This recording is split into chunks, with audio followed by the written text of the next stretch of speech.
Olá pessoal, meu nome é Eric, eu estarei com vocês no curso de Engenharia Econômica. Essa aqui é a nossa primeira aula, que nós vamos falar do conceito dos juros e cálculo dos juros simples. Porém, antes de começar essa aula propriamente dita, eu queria falar para vocês um pouco do objetivo do curso. Então, a ideia do nosso curso de Engenharia Econômica é poder mostrar para vocês, conceitos básicos de matemática financeira, para vocês poderem, ao final do curso, aplicar algumas ferramentas de avaliação de investimento, algumas ferramentas de avaliação de projeto. Então, a estrutura toda do curso é para a gente chegar no final e vocês conseguirem, dado um fluxo de caixa, tomar uma decisão se esse projeto é viável ou não, se aquela empresa é viável ou não. Então, para a gente conseguir atender o objetivo desse curso, como é que a gente estruturou ele? Como é que a gente estruturou as nossas 7 aulas, tá? Então, a gente vai ter 2 primeiras aulas. Nós vamos tratar do conceito de juros e seus cálculos. Então, aquela aula de hoje, que é juros simples, depois a aula de juros compostos. Aí a gente vai apresentar como é que funciona o demonstrativo de resultados na terceira aula. Na quarta, a gente vai aprender a separar, dentro de um fluxo de pagamentos, o que é pagamento de juros, o que é devolução no principal, para então, sim, nas nossas 3 últimas aulas, a gente apresentar as ferramentas de avaliação de investimento, a saber, o payback, o valor presente líquido e a taxa interna de retorno. Então, essa é a nossa programação para o nosso curso, das nossas 7 aulas. E hoje nós vamos começar, então, com o conceito de juros e o cálculo dos juros simples. Tá ok? Vamos lá, então, pessoal. Então, o primeiro passo para a gente, nosso curso aqui, é a gente entender o conceito de juros.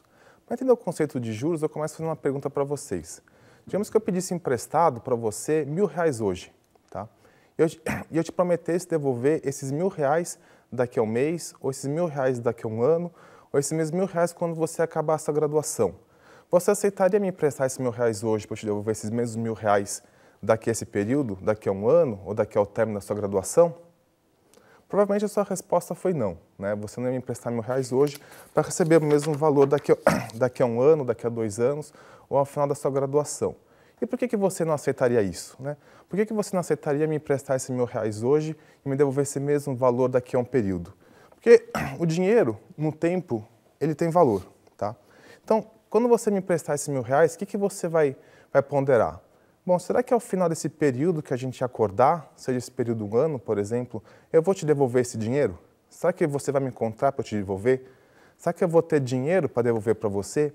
Então, numa operação de empréstimo como essa, o primeiro risco que está associado a essa operação é o nosso risco de crédito, que é o risco de será que eu vou te pagar de volta esse dinheiro? Então, esse é o primeiro motivo que faz com que você responda não, porque você vai deixar o dinheiro comigo hoje com o risco de no futuro não te devolver esse dinheiro. Então, esse vai ser o primeiro ponto que você provavelmente pensou na resposta não. O que mais faz você dizer não na sua resposta, de você não querer me emprestar o dinheiro hoje para receber o mesmo valor depois de um período? O segundo motivo é que o que você consegue comprar hoje, provavelmente você não vai conseguir comprar a mesma coisa no futuro. Então, por exemplo, hoje você pode comprar um celular por R$1.000, mas será que você vai conseguir comprar esse mesmo celular por R$1.000 daqui a um ano?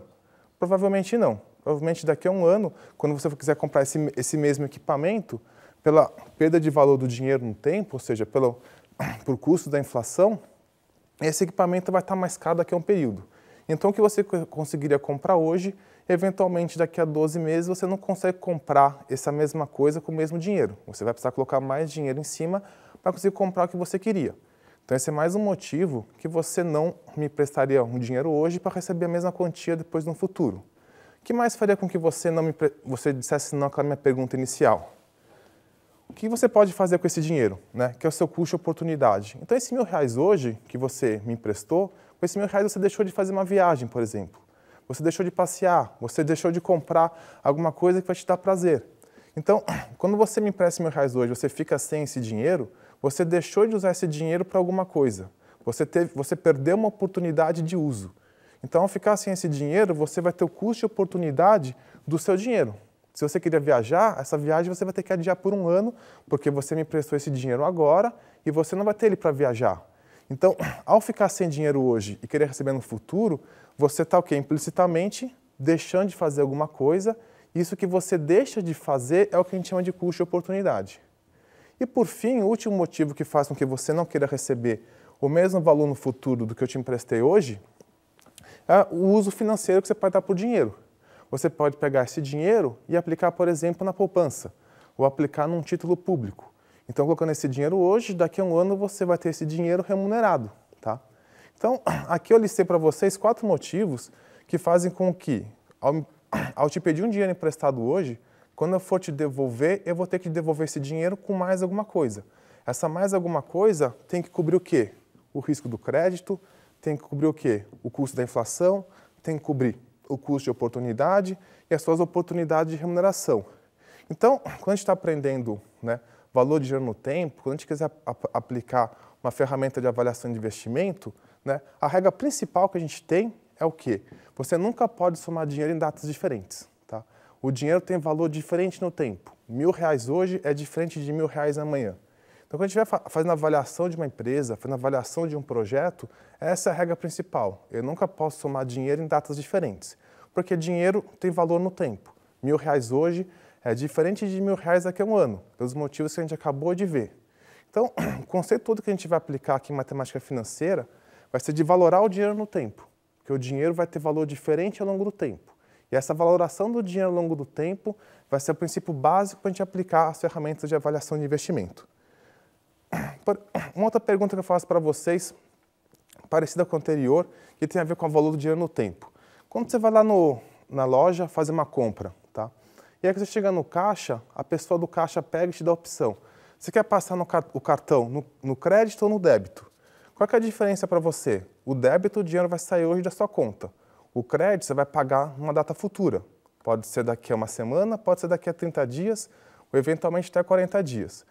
Quando a pessoa no caixa te dá a opção de pagar no crédito ou no débito no mesmo valor, é como se ele estivesse te obrigando a pagar no crédito, porque o dinheiro no futuro tem um valor diferente do dinheiro no presente. Se é o mesmo valor hoje no futuro, então eu vou querer o quê? Pagar no futuro.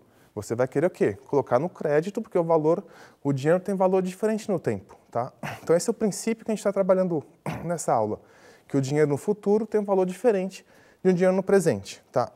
Uma outra forma de a gente enxergar os juros, que os juros vai ser a forma que vai precificar esse dinheiro no tempo, né?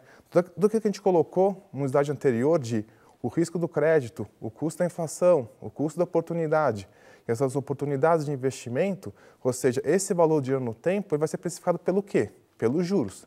Então, juros, essa precificação do valor do dinheiro no tempo, ele também pode ser entendido como o quê? Dentro dos fatores de remuneração de capital, a remuneração dos fatores de produção, a remuneração no capital. Então, assim como o salário remunera o seu trabalho, né, o lucro remunera a capacidade empresarial, assim como o aluguel remunera a terra, assim como os royalties remuneram a tecnologia, o juro está remunerando o capital. Então, dentro dos fatores de produção, cada um deles são remunerados de alguma forma. A forma que remunera o capital é o juro. O juro é que vai estabelecer o quê? O valor do dinheiro no tempo. Então, quanto custa aquele risco de crédito? Quanto custa aquele custo de oportunidade? Quanto custa aquela oportunidade de investimento que eu tive? Tudo isso vai ter que estar o quê? Precificado dentro do meu juro. Tá? Então, o dinheiro tem valor diferente no tempo e a forma que eu vou precificar a diferença de valor do dinheiro no tempo vai ser a partir do quê? Do cálculo do juro. O juro que vai me dizer por quanto eu vou remunerar meu capital e quanto que o dinheiro, né, tem valor diferente ao longo do tempo. E nós vamos aprender, né, 2 formas de calcular juros. Tá? Mas antes do que isso, eu vou mostrar para vocês como que a gente vai identificar essa remuneração. Tá? Então, quando a gente estiver fazendo uma avaliação de uma empresa, avaliação de um projeto, quando a gente estiver aplicando as ferramentas de avaliação de investimento, a gente vai ter que o quê? Ordenar como é que o dinheiro se comporta ao longo do tempo. Como eu já falei para vocês que a gente não pode somar dinheiro em datas diferentes, então para a gente poder aplicar bem uma ferramenta, a gente vai precisar fazer o quê? Indicar, né, em que momento o dinheiro entra ou sai ao longo do tempo. E qual que é a nomenclatura padrão que a gente utiliza, ou qual que é o diagrama padrão que a gente utiliza nessas ferramentas de avaliação de investimento? Então, a gente traça uma linha do tempo, que vai ser o tempo que a gente vai estar avaliando esse projeto, vai ser o tempo que a gente vai estar avaliando aquele investimento. A gente vai indicar com setas para cima e setas para baixo as entradas e saídas de dinheiro. Talvez se a gente botar a seta para cima, a gente vai estar falando de entrada de dinheiro. Talvez se a gente botar a seta para baixo, a gente vai estar falando de saída de dinheiro. Com isso, o que eu quero fazer? O que a gente vai querer fazer com uma representação como essa? Eu vou montar um diagrama. Nesse diagrama eu vou dizer a cada momento quando que um dinheiro entra ou quando que um dinheiro sai. Por quê? O dinheiro tem valor diferente ao longo do tempo. Então eu preciso dizer quando que um dinheiro entra, quando que um dinheiro sai, para fazer uma precificação adequada do dinheiro ao longo desse período, sabendo quando que ele se comporta. Então, com o diagrama, a gente vai conseguir, ao aplicar as ferramentas, ter uma visão boa do que está acontecendo e a aplicação da ferramenta vai ser de uma forma mais tranquila. Então, esse é o padrão que a gente vai trabalhar ao longo de todo o curso. Quando você vai consultar a bibliografia, vai ser sempre esse padrão que a gente vai ver do dinheiro ao longo do tempo, tá? Pegando esse mesmo diagrama aqui e dando alguns nomes para eles, são nomes que a gente vai trabalhar ao longo de todo o curso. Quais são os nomes, tá? Quando a gente vai na data zero, eu vou estar falando de valor presente, tá? O valor presente, no nosso material, a gente vai contar com duas formas de abreviação. Vai ser VP, que é as duas siglas em português, ou a gente vai contar também bastante em PV. PV seria a sigla em inglês de Present Value. Por que eu botei em inglês? Porque as calculadoras são em inglês, muitas vezes, né, o Excel vai estar em inglês, então vai ser muito mais comum você encontrar, às vezes, PV do que VP. Então, no nosso texto, a gente tem as duas nomenclaturas. O valor futuro, que vai ser, então, peguei um dinheiro hoje, por exemplo, para devolver no futuro. O valor futuro, ele nada mais vai ser do que a composição do que foi pego emprestado, mais os juros que vai remunerar o dinheiro ao longo do tempo. E o que vai ser o valor futuro, né? Quer dizer, como é que eu vou indicar o valor futuro no nosso material? Por VF, assim como a gente fez com o valor presente, então vai ser VF, vai ser nosso valor futuro, e no material em inglês, quando vocês encontrarem, vocês vão encontrar FV, tá? Que é simplesmente a soma de valor presente com juros. Outra nomenclatura que a gente vai usar bastante no curso é o N, que é o período. Então, N vai ser o período que a gente vai estar avaliando. Peguei dinheiro hoje, para entrega no futuro. Em qual futuro? Nesse período N, onde eu vou devolver meu VP, meu valor presente, vou devolver meu J, os dois somados, vão dar meu valor futuro, que é o meu VF. Tá? Então, essa é a nomenclatura padrão que a gente vai usar para o nosso curso, para cálculo dos juros e no futuro aplicar as ferramentas de avaliação de investimento. Bom, nós vamos aplicar duas formas de cálculo de juros. Tá? Nós vamos aplicar a forma de cálculo de juros simples e juros compostos. Tá? Na aula de hoje, a gente vai começar com a ferramenta mais simples, que são dos juros simples. Tá?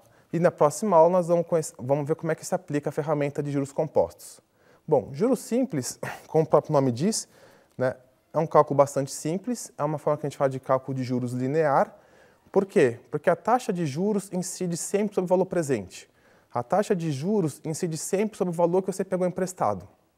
Então, independente do horizonte de tempo que você estiver trabalhando, na aplicação do cálculo de juros simples, você está sempre fazendo o quê? Pegar a taxa de juros e vai aplicar sobre o valor que foi emprestado, ou o valor que foi financiado, tá? Então, sobre esse valor aqui, sobre esse valor inicial, sobre o valor presente, eu aplico minha taxa de juros. E assim eu vou aplicando para todo o meu período. Então, vamos ver a equação aqui para ficar mais fácil o entendimento, tá? Bom, então, quando eu estou no regime de juros simples, quando eu quiser calcular meu valor futuro, então eu pego lá meu FV depois de um período. Foi pego um valor presente inicial, então PV é meu valor presente. Então eu quero saber quanto que é o meu valor futuro após um período de um dinheiro que eu peguei hoje, esse meu PV aqui. Bom, a taxa de juros no regime simples vai incidir sempre sobre o meu valor presente. Então meu valor futuro depois de um período, o que ele vai ser? O valor que eu peguei emprestado, mais o quê? O valor que eu peguei emprestado vezes a minha taxa de juros. Porque taxa de juros vezes valor presente, essa equação aqui, PV vezes I, é o meu juro. Então, meu valor presente, meu valor futuro, é valor presente mais juro, sendo que juro é taxa vezes o valor que eu peguei. Então, esse seria, depois de um período, quanto que eu teria que devolver de valor futuro. Se eu for para um segundo período, como é que eu faço no segundo período? Meu valor futuro no segundo período, ele vai ser igual ao quê? Meu valor futuro do primeiro período, que eu calculei na linha anterior, mais o quê? A taxa de juros incidindo sempre sobre o valor presente, mais valor presente vezes I. Os juros linear incidindo sempre sobre o valor que eu peguei emprestado. Bom, se eu pegar esse meu FV aqui e substituir pela equação anterior, o que eu vou ter aqui? Meu valor futuro no período 2 vai ser igual ao quê? Meu valor presente mais meu valor presente vezes a taxa, mais meu valor presente vezes a taxa. Lembrando que esse pedaço aqui é meu valor futuro depois do primeiro período, esse aqui é o meu juro do segundo período. Tá? Se eu conseguir essa minha equação aqui e fizer agora o quê? Meu valor futuro do terceiro período, o que eu vou ter? É meu valor futuro do segundo período, mais o que? O meu juro do terceiro período, que é taxa vezes valor presente, incidindo sempre sobre o valor que eu peguei emprestado. Tá? Agora eu posso pegar esse meu valor futuro 2 aqui e substituir pela equação anterior, por toda essa equação aqui. Então, se eu substituir meu FV2 por essa equação aqui, o que eu vou ter? Valor presente mais taxa vezes valor presente, mais o quê? Taxa vezes valor presente, e mais o quê? O meu juro do terceiro período, que é taxa vezes valor presente, tá? Vocês podem perceber o quê? Se eu colocar em evidência aqui o meu valor presente, eu vou ter uma formulação geral que é o quê? Meu valor futuro vai ser igual ao meu valor presente vezes o quê? 1 mais a minha taxa, então I, representando aqui minha taxa, conforme a gente está vendo, vezes N, que é o meu período. Então, se eu quiser para 3 períodos, basta substituir aqui por 3. Colocando aqui a minha taxa, então, entre parênteses 1 mais a minha taxa pelo meu valor presente. Então, no cálculo de juros simples, os juros é sempre de forma linear, sempre aplicando sobre o meu valor presente que eu estou tomando, e a minha formulação geral, conforme a gente pode ver aqui pela orientação, vai ser o quê? Meu valor futuro do juros simples é meu valor presente, abre parênteses, 1 mais a minha taxa vezes o período que eu estou trabalhando, tá? Bom, vamos fazer aqui um cálculozinho para ficar mais fácil aqui o entendimento, tá? Então, digamos que você está aplicando 100 mil por 3 anos a uma taxa de juros de 5% ao ano, tá? Então, o que eu vou querer com vocês é que vocês calculem quanto que vai ser meu valor futuro, tá? E quanto que é meus juros. Bom, então, seguindo aqui, qual que é meu juros para 3 anos? O meu juros, o que ele é? É meu valor presente vezes a taxa vezes o período. Meu valor presente é 100 mil, a taxa do exercício aqui é de 5% ao ano, por isso 5 dividido por 100, por um período de 3 anos, por isso vezes 3. Então, aqui eu vou ter de juros, o meu juros vai ser o 100 mil vezes 5% vezes 3, eu tenho aí 15 mil de juros, tá? Mas o que eu peço para vocês também é para calcular o valor futuro. Então, para a gente calcular o valor futuro, né, o que eu posso calcular é, meu valor futuro eu posso ir ano a ano. O meu valor futuro, depois do período 1, é o 100 mil que eu peguei emprestado, se eu aplicar na fórmula geral, 1 mais a taxa vezes o período. 100 mil vezes 1 mais 5% num período, o meu valor futuro depois do meu primeiro período é 105 mil. Qual é o meu valor futuro depois do segundo período? O valor futuro depois do segundo período é o 100 mil, aplicando a fórmula geral, 1 mais 5% por 2 períodos. Então, meu valor futuro no segundo período, 110 mil. Qual é o meu valor futuro no terceiro período? 100 mil vezes 1 mais a taxa vezes o período. Então, meu valor futuro no terceiro período, 115 mil. E a gente poderia também, né, aqui a gente fez o passo a passo, mas a gente poderia ter feito também a aplicação da fórmula geral de forma única. Que seria o quê? Meu valor futuro é meu valor presente vezes, abre parênteses, 1 mais a taxa vezes o prazo. Eu tenho um prazo de 3 anos, uma taxa de 5%, a aplicação da fórmula geral, eu já chegaria nos meus 115 mil de valor futuro. Então, como vocês podem ver, não tem muito segredo aqui para a gente fazer essa conta, né?